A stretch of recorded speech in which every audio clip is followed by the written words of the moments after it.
Regardez la vie des diocèses avec la Mutuelle Saint-Martin. La mutuelle d'inspiration chrétienne qui fête ses 75 ans.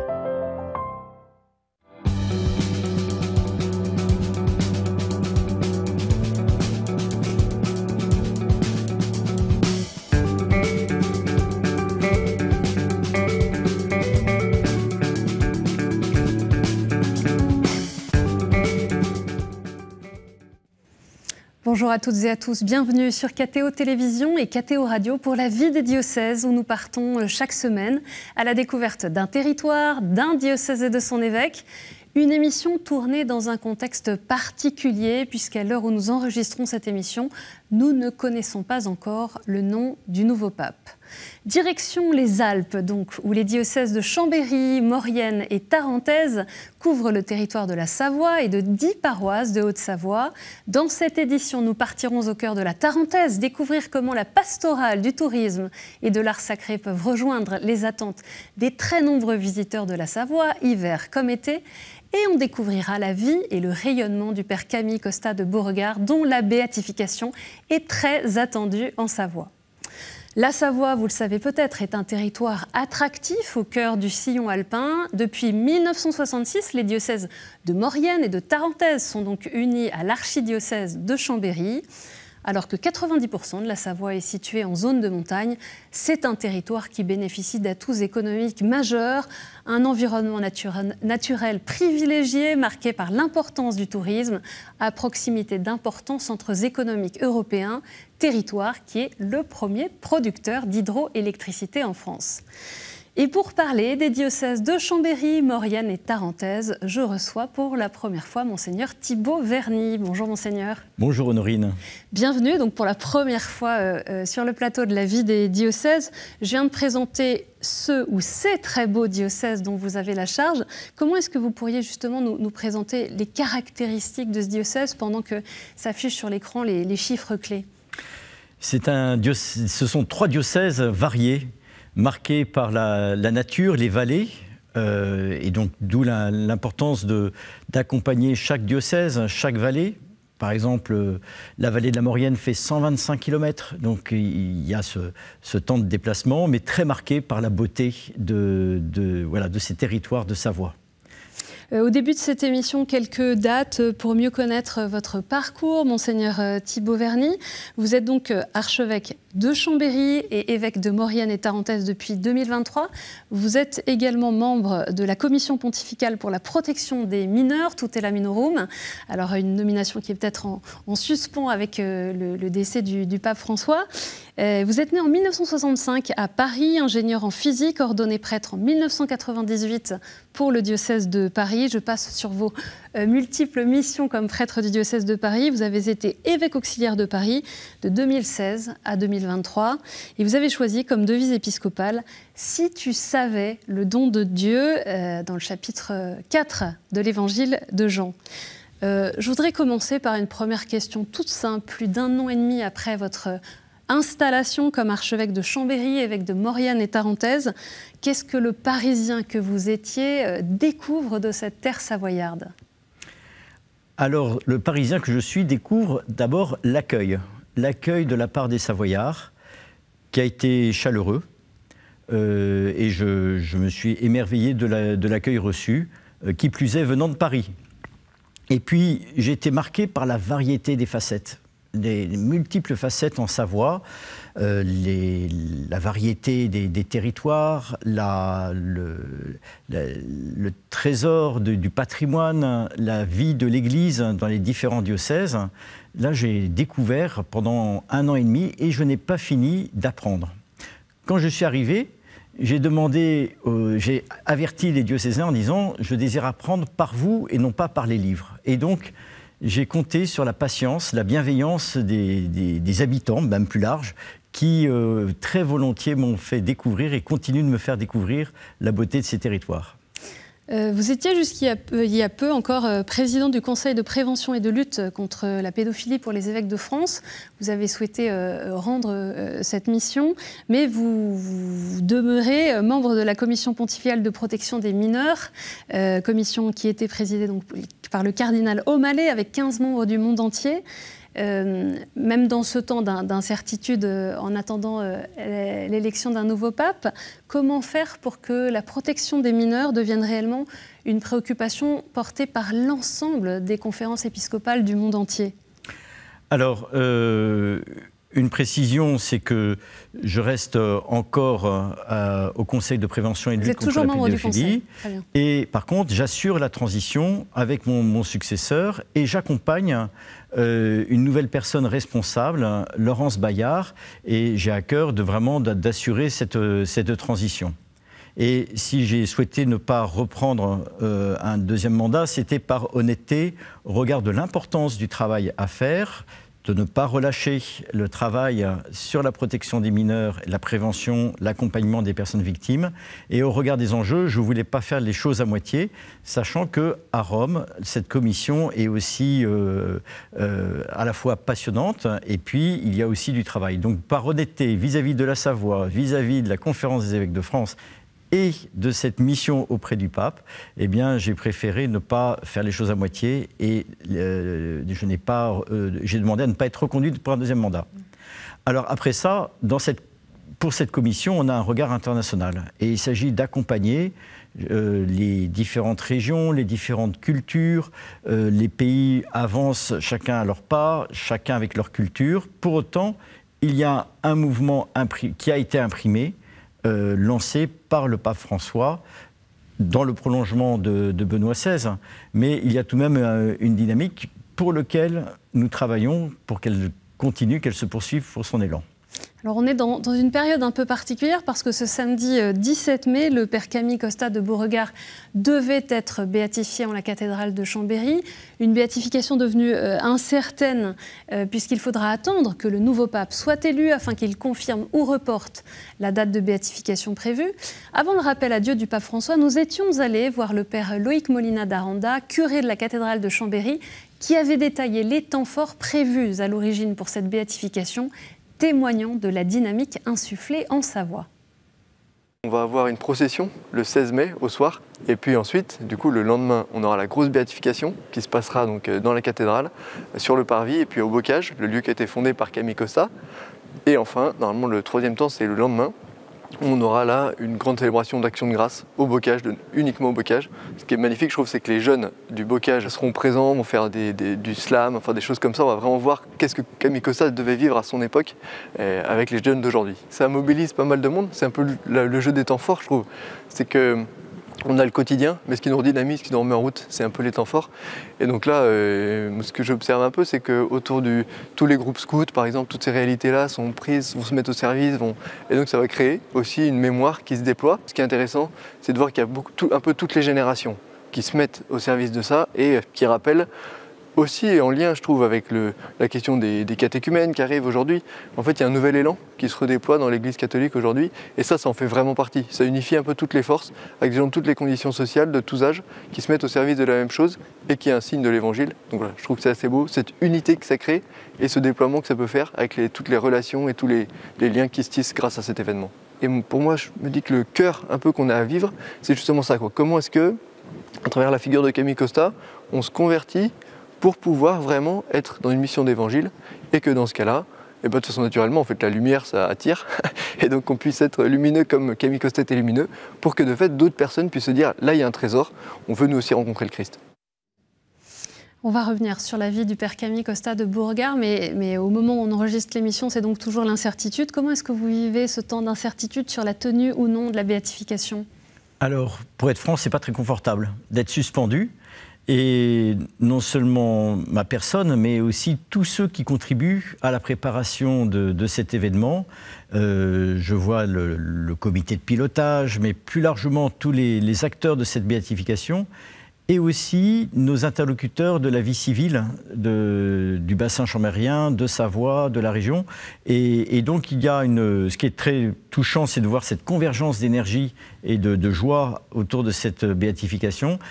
Et tout le monde est suspendu dans l'incertitude. Donc si elle n'a pas lieu le week-end du 17-18 mai, elle devrait être reportée sur la décision du prochain pape.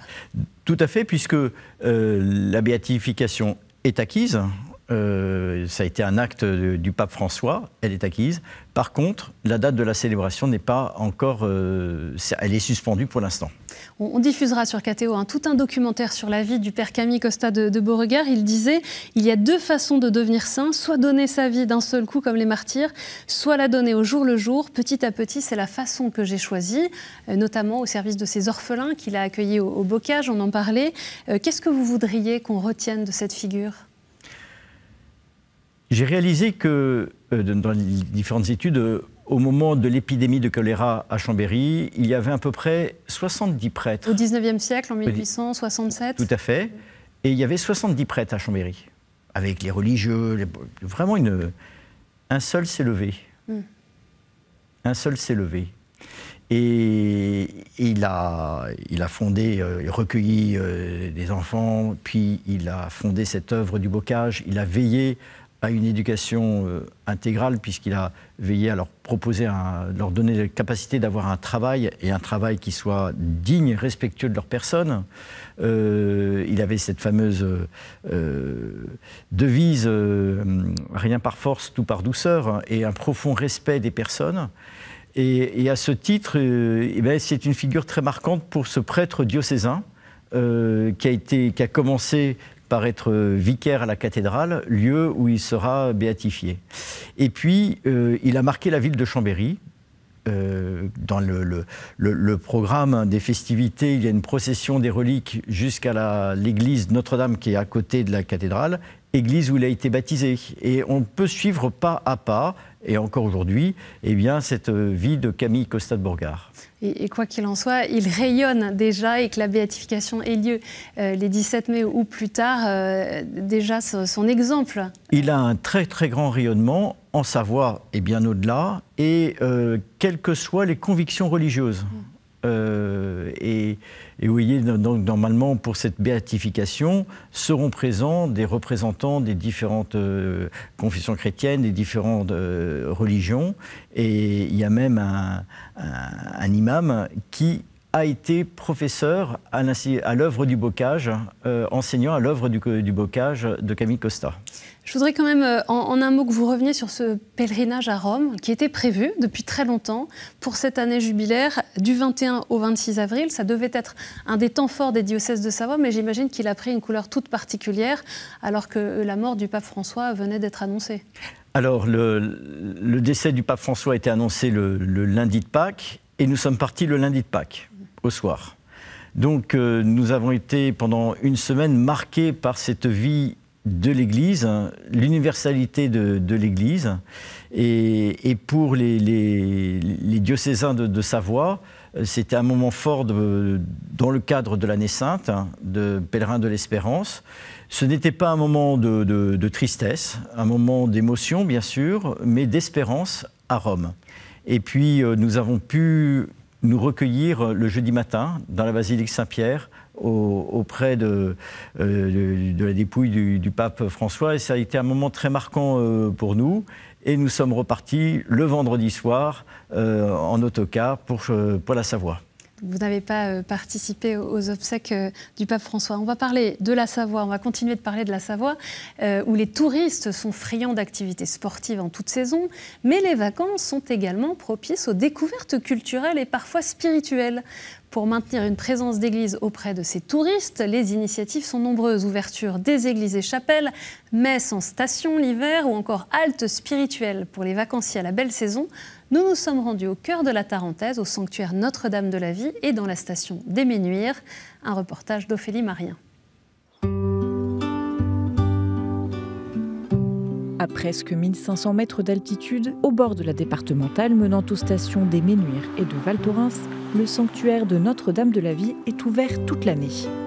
Gilbert habite Saint-Marcel, un village à proximité, et il fait partie de l'équipe de 5 personnes chargées d'ouvrir les portes de cette chapelle chaque jour. Notre vocation, c'est d'ouvrir la porte le matin et de la refermer le soir pour que les touristes puissent venir visiter. Puis pour les personnes qui sont croyantes, qui peuvent venir se prier, pour venir se recueillir. Donc ici, c'est un cahier qui est déposé pour que les gens puissent laisser des messages, des demandes pour pour des remerciements, pour des demandes de guérison. À l'intérieur, de nombreux ex-voto témoignent de la dévotion à la Vierge Marie, priée ici en particulier pour la guérison des jeunes enfants. Mais aujourd'hui, sa statue n'est pas visible. Vous voyez une Vierge sur un petit tableau. La vraie statue de la Vierge est derrière ce volet qui glisse. Et là, on voit la statue d'origine, probablement médiévale, mais qui est couverte de vêtements et de bijoux. Et on ne la montre que pour les grandes occasions. Ces grandes occasions, ce sont les fêtes mariales du 15 août ou du 8 septembre. Mais tout au long de l'année, la petite chapelle voit défiler locaux et vacanciers.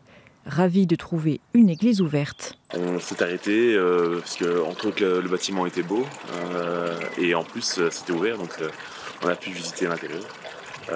Très sympa. Je trouve que le fait que ce soit ouvert toute l'année, c'est un bon signal.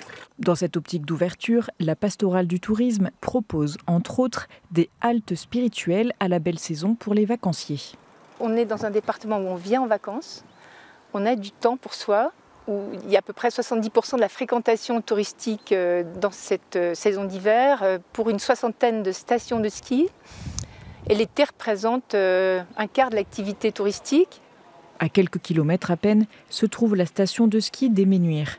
Impossible de rater son clocher qui surmonte une salle polyvalente. En hiver, cette salle permet aux vacanciers de participer à la messe au pied des pistes de ski. André Plaisance était premier adjoint quand ce clocher a vu le jour en l'an 2000. C'est un lieu qui est bien utilisé, voilà, parce qu'il répond à un réel besoin. Autrefois, la messe était célébrée dans une salle communale, mais beaucoup plus petite. Voilà, c'est bien, cette salle est appréciée.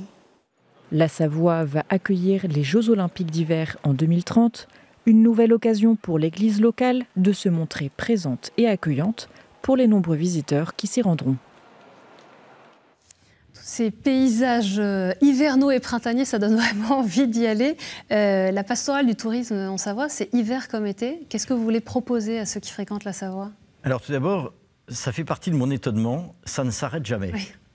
Ça ne s'arrête jamais. D'abord, c'est beau en toute saison, la Savoie. Il y a évidemment une forte activité tournée vers le tourisme d'hiver, spécialement en vallée de Tarentaise. Mais il y a une pastorale du tourisme, une réalité du tourisme en été et en toute saison, c'est très très beau. Donc ça ne s'arrête jamais en Savoie et c'est un très beau rythme qui est soutenu tous les mois de l'année. Et puis, la nature dit quelque chose de Dieu, la beauté de la nature. Et finalement, la pastorale du tourisme s'inscrit dans cette réalité et permet une certaine disponibilité des visiteurs. Quand ils sont dans des conditions idéales pour faire une démarche spirituelle ou en tous les cas, ils sont de très bonne volonté et ils ne demandent qu'à être interpellé en quelque sorte. On l'entendait hein, dans les petits témoignages de touristes rencontrés.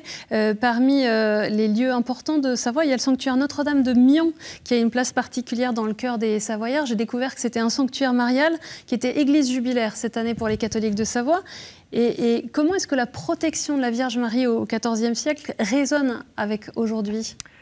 Alors, il y a eu au XIVe siècle l'effondrement d'une montagne, la montagne du Granier, et qui a fait plusieurs milliers de morts.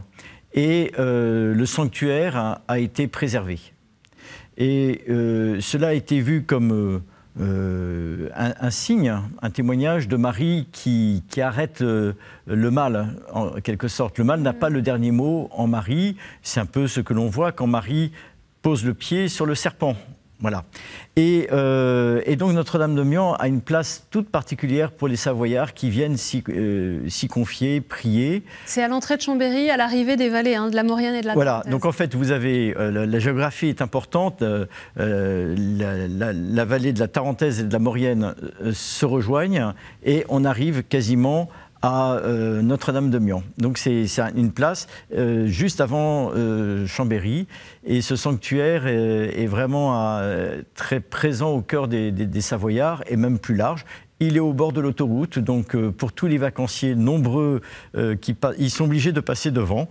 Et il y a un petit panneau Mian qui lève la tête et ils verront le sanctuaire. Un lieu à découvrir. Je voudrais aussi que vous puissiez nous dire un mot sur une des priorités que vous avez exprimées, votre désir d'accompagner spécifiquement les personnes divorcées et remariées. Quel accompagnement est-ce que vous voulez proposer ? Alors, c'est une préoccupation que j'ai depuis longtemps. Quand j'étais curé de paroisse, nous avions lancé une initiative pour un groupe pour des personnes divorcées remariées.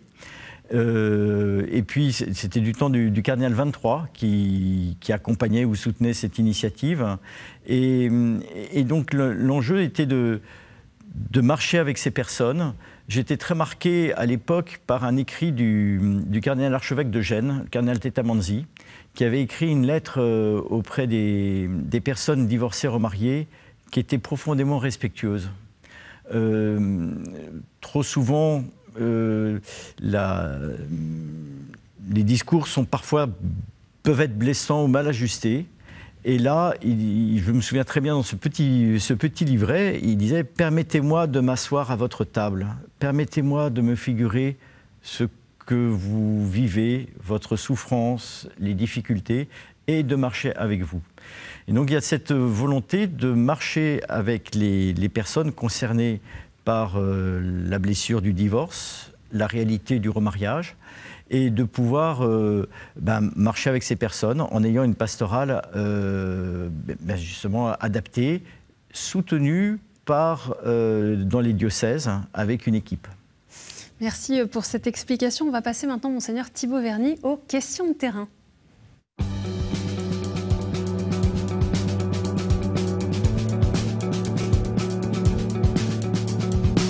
Et on a une première question de Pierre qui fait partie de la paroisse cathédrale Saint-Jean-Baptiste à Saint-Jean-de-Maurienne. Monseigneur Thibaut Verny, voilà, je suis un catholique de Maurienne et je voudrais vous poser une question à propos de l'avenir de l'enseignement catholique en Savoie et particulièrement chez nous dans la longue vallée de Maurienne où nous n'avons plus du tout d'école chrétienne pour transmettre pour les chrétiens de demain. Alors c'est une réalité, l'enseignement catholique en Savoie, qui n'est plus présente depuis 2015 en Maurienne. Donc toute cette longue vallée de la Maurienne, je vous disais 125 km, c'est une question qui se pose pour l'enseignement diocésain, qui se pose aussi à plus d'un titre pour la société, comment on accompagne les habitants, et pour nous, Église, comment on accompagne ces familles. Et vous savez, quand vous êtes en Haute-Maurienne, par exemple, ce n'est pas simple de trouver tout ce qu'il faut, un hôpital, par exemple. Et donc, en 2015, malheureusement, il y a eu la décision de fermer. C'est un établissement scolaire qui était à Saint-Jean-de-Maurienne. Alors, on essaye d'accompagner au mieux, et l'enseignement diocésain des diocèses de Savoie essaye d'accompagner au mieux cette situation, que ce soit en Maurienne, que ce soit en Tarentaise, que ce soit à Chambéry. L'enseignement catholique est vivant en Savoie, elle a une place importante. Il faut être honnête, peut-être moins importante que, par exemple, en Vendée ou en Bretagne, mais pour autant, c'est une réalité qui est une belle réalité et nous essayons d'accompagner au mieux les différents diocèses. Je vous propose une autre question de Philippe de la paroisse des 12 apôtres en Pays d'Aix à Aix-les-Bains. Bonjour Monseigneur, je voulais vous poser cette question. Quelle place accordez-vous aux laïcs qui vous conseillent, qui vous accompagnent, qui vous soutiennent dans votre ministère? Alors, cette question résonne en moi. En arrivant, j'ai vu la nécessité, par exemple, de créer un poste de délégué général sur les diocèses de Savoie, à la fois pour accompagner, pour étayer les différentes missions dans le gouvernement, pour accompagner les laïcs en mission ecclésiale. Vous voyez, de nombreux diocèses font cette expérience de d'avoir un délégué général. Mais il n'y a pas que cette mission-là, il y a aussi tous les conseils qui entourent un évêque. Et je vois les différents conseils sont là vraiment pour aider l'évêque. Et souvent, quand il y a une situation que l'on trouve difficile, il faut vérifier est-ce que tous les conseils ont été respectés. Et d'ailleurs, le document final du synode sur la synodalité interroge sur le mode, les procédures qui amènent à la prise de décision. Et puis je vois les nombreux laïcs en mission ecclésiale qu'il faut accompagner. Et donc je pense que le temps de post-synodal est une occasion pour nous pour consolider cela. Et puis cette question, elle concerne l'évêque, elle concerne aussi les paroisses. Comment se vit la pastorale, le mode de décision au sein des paroisses. Merci beaucoup, Monseigneur Thibaut Verny, d'être venu pour la première fois comme évêque sur le plateau de La Vie des diocèses. On aurait pu parler de bien d'autres sujets sur la Savoie, mais on pourra continuer cette découverte lors de votre prochaine venue. Je dis à nos téléspectateurs, nos auditeurs, que pour en savoir plus sur les diocèses de Chambéry, Maurienne et Tarentaise, vous avez le site internet catholique-savoie.fr. Cette émission est bien sûr à retrouver sur ktotv.com. Merci à chacun d'entre vous pour votre fidélité. Je vous donne rendez-vous la semaine prochaine.